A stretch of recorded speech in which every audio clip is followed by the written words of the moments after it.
पर सेवा करने के बाद आज आप किसान आंदोलन में किसानों की सेवा में लगे हुए हैं पिछले 9 महीने से, क्या कहेंगे? अब सरहद की बात करते हैं तो मैं एक फिर कहता हूँ, बार बार कहता हूँ, उस देश की सरहद को कोई छू नहीं सकता जिस देश की सरहद की निगहबान हो जवान किसान मजदूर। तो आज यहाँ पे जवान किसान मजदूर इकट्ठा हुआ है जी। लेकिन किसानों पर कहीं ना कहीं अत्याचार हो रहा है, इसके लिए क्या कहेंगे? जी जैसे कि बिल्कुल, करनाल पे हुआ जी बिल्कुल, आपने कह ही दिया। आज पूरा चीख चीख के पूरा विश्व कह रहा है, हिंदुस्तान की मिट्टी मिट्टी कह रही है कि आज मिट्टी के साथ जिस प्रकार बर्बरतापूर्वक, जो अन्नदाता के साथ बर्बरतापूर्वक जो कार्रवाई की जा रही है, आज बहुत ज़्यादा उनके ऊपर अत्याचार किया जा रहा है। आपने देखा, एक एसडीएम होता है जो प्रशासनिक सेवा में, वो खुद कह रहा है कि थाने में उसे गिरफ्तार करके ले आइएगा जिसका सर फूटा हुआ हो। तो जिस देश में कानून व्यवस्था छिन्न भिन्न हो गई हो, जिस देश की जो एजेंसियां खत्म हो गई हैं, वहाँ पर एक जंगल राज हो गया है। जंगल राज में मानवता कहाँ बचेगी? 600 किसानों की शहादत हो गई है। यहाँ पर लोग सर्दियों में बूढ़े बच्चे ठिठुरे हैं, गर्मियों में जले हैं, लेकिन सरकार के माथे पर कोई शिकन है? चतुर्वेदी जी, यही उस कानून, कृषि कानून में है कि जब भी किसान की कोई शिकायत होगी तो एसडीएम के पास जाएगा। क्या यही एसडीएम का नमूना है? जी बिल्कुल। एसडीएम एसडीएम के सामने हम क्या खड़ा होंगे? एक तरफ कारपोरेट, आप जानते हैं भारत की न्यायिक व्यवस्था क्या है। कारपोरेट किसको क्या करेगा? आज पूरा संचालित, पूरी जो ये सिस्टम है वो सरकार के हाथों में है। सरकार की भाषा एसडीएम बोल रहा है, जबकि हम सुरक्षा कर्मी के नाते हमें बताया जाता है कि कम से कम बल प्रयोग किया जाए। वो अपने आदमी होते हैं, कुछ देर के लिए उनका माइंड डाइवर्ट हो जाता है, तो अपने आदमी हैं, कुछ देर के लिए उनका दिमाग घूम गया है, तो उन पर कम से कम बल प्रयोग। आप बोल रहे हैं कि सर पे लाठी मार के जिस तरह आदमी निहत्था खड़ा था उस पर आप लाठी बरसा रहे थे, क्या यही लोकतंत्र है? चतुर्वेदी जी, क्या इसको एक प्री प्लानिंग घटना मानी जाए?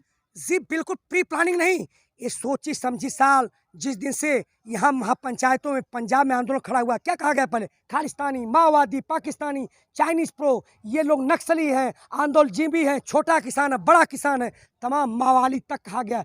खुद प्रधानमंत्री मोदी जी ने संसद के माध्यम से कहा ये लोग आंदोलनजीवी है। तो ये पहले ही टाइप्ड, इसे कहा जाए प्लानिंग नहीं, ये टाइप्ड है, इस आंदोलन के खिलाफ है। जो किसानों, मजदूरों, जवानों का, शोषितों का, वंचितों का हुआ है, उसके शुरू से खिलाफ है, किसी प्रकार रौदा जाए। आपने देखा जो किले सरहद पे लगाने चाहिए, चाइना बॉर्डर पर, पाकिस्तान बॉर्डर पर, यहाँ किले लगा दी गई। यहाँ वो बैरिकेटिंग, तारबंदी आपके सामने की गई है जो पाकिस्तान चाइना बॉर्डर जरूरत थी, यहाँ की गई।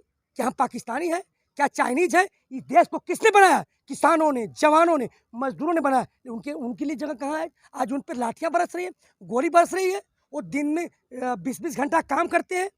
बताइए मुझे, क्या ये लोकतंत्र है? जब आंदोलन में वहाँ एक तरफ देखा, जब मैंने वहाँ बुजुर्ग भी थे, ऐसे बुजुर्ग भी थे, महिलाएं भी थी, छोटे नौजवान बच्चे सब थे, लेकिन वहाँ जब घटना हुई तो महिलाओं तक को पुलिस ने घसीट घसीट के खींचा है। उसके लिए क्या कहेंगे? बिल्कुल, जब जब सरकार डरती है पुलिस आगे करती है, जब न्यायिक व्यवस्था छीनी भिन जाती है, खत्म हो जाती है, तो लोग आगे करते हैं। लेकिन जब जब जुल्मी जुल्म करेगा, सत्ता के हथियारों से चप्पा चप्पा गूंज उठेगा इनकलाब के नारों से। 5 सितंबर को मुजफ्फरनगर में बताएंगे, 25 सितंबर को हमने भारत बंद का आह्वान किया है। किसान और किसानी को बचाने के लिए हम बता देंगे कि क्या होता है किसान, क्या होता है मजदूर। हमने लड़ाइयाँ लड़ी है, स्वतंत्रता संग्राम लड़ा है हमने। जवान कौन? किसान का ही तो बेटा है। हमने 65 लड़ा, 71 लड़ा, करगिल लड़ा हमने। हम जीते, हमारे जीतने की आदत है, ये भी हम जीत के दिखाएंगे जी। चतुर्वेदी जी, इस तरह महिला सशक्तिकरण की बात की जाती है, महिलाओं को सर्वोपरि माना जाता है, महिलाओं के लिए, वहीं एक महिलाओं पे पुलिस लाठियां भांजती है। जी बिल्कुल, आप ये कह रहे हैं कि हिंदू धर्म खतरे में? लोगों को स्वास्थ्य, शिक्षा, सुरक्षा, शुद्ध पानी, शुद्ध हवा, रोटी कपड़ा मकान चाहिए। आपने क्या किया? स्टार्टअप योजना, मुद्रा, सब कागज में दम तोड़ गई। आपने 1 साल वैश्विक महामारी निपटने की तैयारी नहीं कर पाए, लोग मरते रहे ऑक्सीजनों के बिना। आपने क्या तैयारी करी? आप दम भरते हैं, इनके लिए कोई मायने नहीं रखता, न हिंदू, न मुस्लिम, न सिख, न ईसाई।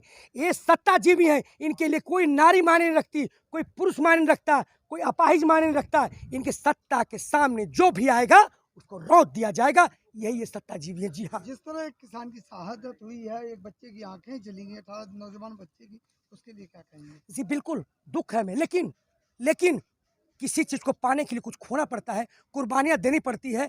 ऐसे ही आज़ादी नहीं मिलती। सरदार भगत सिंह, बिस्मिल्लाह खां, आज़ाद, सब लोगों ने कुर्बानी अपने दी। अब ये जो 600 से ऊपर किसान ने कुर्बानी दी है, वो व्यर्थ नहीं जाएगी। ये पूरे हिंदुस्तान की नहीं, पूरे विश्व की दशा और दिशा को तय करेगी। यहाँ से पूरे विश्व को एक नया जो लोकतंत्र की बात की जा रही है, एक उनको आगाज मिलेगी, ऊर्जा मिलेगी। जी, जिस तरह से 15 अगस्त को मोदी जी ने कहा छोटे किसान बड़े किसान, लेकिन जो कल शहीद हुआ परसों किसान, वो तो मात्र 2 बीघे का किसान था। जी बिल्कुल, ये बांटने का प्रयास किया। इन लोगों का जाटों का आंदोलन, ये जो है खालिस्तानियों को, पंजाबियों को, छोटा का बड़ा, हमेशा बांटने का।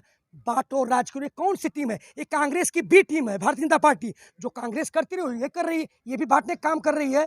लेकिन मेरे देशवासियों, बदल डालो इस तालाब के पानी को। ये कमल के फूल मुरझाने लगे हैं, ये कैसे कैसे मंजर आने लगे हैं कि भारतीय जनता पार्टी गाते गाते चिल्लाने लगी है। जी, जिस तरह मेघालय के गवर्नर ने ये कहा है कि किसानों के साथ गलत हुआ है, मलिक साहब ने, और खट्टर साहब को इस्तीफा देना चाहिए, एसडीएम पे कार्रवाई होनी चाहिए, यहाँ तक कि सजा भी होनी चाहिए। आप क्या कहेंगे? बिल्कुल, मैं पूछना चाहूंगा कि सारे संबंध किसानों, पत्रकारों और आम जनता के लिए है। आज सुप्रीम कोर्ट कहाँ है? क्यों नहीं 24 घंटे का कार्रवाई करता है? क्या एसडीएम ये कह सकता है कि उनको गिरफ्तार करके लाइएगा जिसका सर फूटा हो? तो कहाँ है? कहीं नहीं है। निश्चित रूप से मैं इतना तक नहीं, मैं उससे और 2 कदम आगे अड़ जाना चाहूँगा। विश्व के महान शक्तियों से अपील करता हूँ, यूनाइटेड नेशन से अपील करता हूँ कि इस देश में लोकतांत्रिक व्यवस्था खत्म हो चुकी है। हर बंदा तार तार हो चुका है, इसको बचा लीजिए। यहाँ की सरकार को भंग करके किसी प्रकार से एक नई चुनाव प्रक्रिया हो और तैयारी कर, लोग मर जाएंगे यहाँ पे। जी, ये नहीं लगता है चतुर्वेदी जी, जिस तरह सरहद पे आप लोग थे, सरहद पे जिम्मेदारी संभाले थे पूरे देश की, आज ये किसान पूरे देश को संभाले हैं।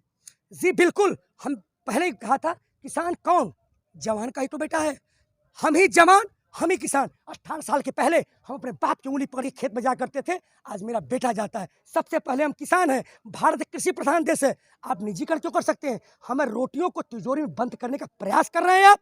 हमने क्या मांगी थी? 2 जून की रोटी तो मांगी थी कि अपनी किसान अपनी फसल को, अपनी उपज को कहाँ, कैसे और कैसे बेचेगा। आपने क्या कर दिया? आपने अत्यावश्यक सेवा, भोजन को अत्यावश्यक सेवा में निकाल दिया। क्या भोजन के बिना कोई जिंदा रह सकता है? तो आपने निजीकरण के चलते, निजीकरण में अत्यावश्यक सेवा, आपको मेडिकल है, भोजन है, इसका निजीकरण कैसे कर सकते हैं? आपने देखा जब ऑक्सीजन की जरूरत हुई, एक गैस सिलेंडर 333-300 के आसपास था, उसका 10-10 हज़ार तक बिका।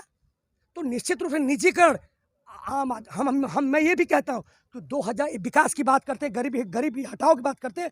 मैं कहता हूँ 2024 तक इस देश में एक भी गरीब नहीं रहेंगे। आप सोचेंगे क्या कह रहा है? जी हाँ, सारे गरीब मार दिए जाएंगे, सिर्फ देश में धनी धनी व्यक्ति बचेंगे। जी, जिस तरह से 5 तारीख की महापंचायत है, ये भी कहा जा रहा है कि कहीं ना कहीं सरकार के अंदर बौखलाहट है। जी बिल्कुल, बौखलाहट नहीं, जमीन इनकी है, धमक हमारी है। आगाज इन्होंने किया है, अंत हम करेंगे। मुजफ्फरपुर नगर से ये सत्ता में आए थे, हम मुजफ्फरनगर में ही इस सरकार को दफन करेंगे।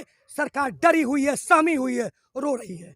किस तरह के इंतजाम हैं वहाँ पर? जी बिल्कुल, बिल्कुल हर चीज़, हर आदमी को आने जाने के लिए, रुकने के लिए, लोग अभी से आने शुरू हुए। रुकने के लिए सारी व्यवस्था है, खाने पीने के लिए, नहाने ओढ़ने के लिए, चिकित्सा की सुविधा, सुरक्षा की सुविधा, सब कुछ व्यवस्था अति उत्तम है, जो सरकार को सीख लेनी चाहिए। जिस प्रकार से हम यहाँ मेंटेन व्यवस्था किए हुए, एक भी कोरोना का मरीज नहीं पाया गया। जिस प्रकार से हमने यहाँ रख रखाव किया, हम वहाँ वैसे ही सुरक्षा व्यवस्था, वैसे ही जो मूलभूत सुविधाएं हैं, सारी चीज़ों को उस आंदोलन जो रैली है उसमें दे रहे हैं। सबको आमंत्रित करता हूँ, सभी लोग 5 सितंबर को, अभी नहीं तो कभी नहीं, जिंदा हो तो दिल्ली आजा, जिंदा हो तो मुजफ्फरनगर आजा, संघर्षों में शामिल हो। साथ ही साथ 25 सितंबर को याद रखें, भारत बंद में पूरा आप लोग अपनी भागीदारी दें। जी, ये थे साथियों चतुर्वेदी जी, जो भारतीय सेना में अपनी सेवाएं दे चुके हैं और आज किसान आंदोलन में अपनी सेवाओं को जारी रखे हुए हैं। और इन्होंने बड़े अच्छे ढंग से कहा है कि 5 तारीख की जो मुजफ्फरनगर में महापंचायत है, उसमें सभी देशवासियों को आना अति आवश्यक है। धन्यवाद।